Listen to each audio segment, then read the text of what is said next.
امریکہ اور کینیڈا میں گرمی کی شدید لہر جاری ہے۔ کینیڈا کے صوبے برٹش کولمبیا میں غیر معمولی گرمی سے ہلاک افراد کی تعداد 486 ہوگی، جبکہ برٹش کولمبیا، مینیٹوبا، شمال مغربی علاقے میں شدید گرمی کی لہر برقرار۔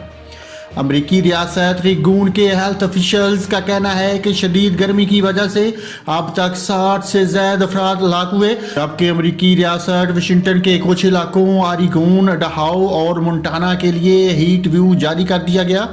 برٹش کولمبیا کے شہر وینکوور میں جمعہ سے بدھ تک 486 افراد کی اچانک موت ہوئی۔ کام کا کہنا ہے کہ وینکوور میں سینکڑوں موت کا تعلق ہیٹ ویو سے ہو سکتا ہے۔ برٹش کولمبیا کے پریمیئر جان ہورگن کا کہنا ہے کہ گرمی کی شدید لہر کا مقابلہ کرنے کے لیے درکار اقدامات کیے جا رہے ہیں۔ وینکوور میں 25 ایئر کنڈیشننگ کولنگ سینٹرز قائم کر دیے گئے، جبکہ شدید گرم موسم کے سبب اسکول بند کر دیے گئے ہیں۔ ناظرین، اہم ترین خبر سے آپ کو آگاہ کیا ہے، امریکہ اور کینیڈا میں گرمی کی شدید لہر جاری۔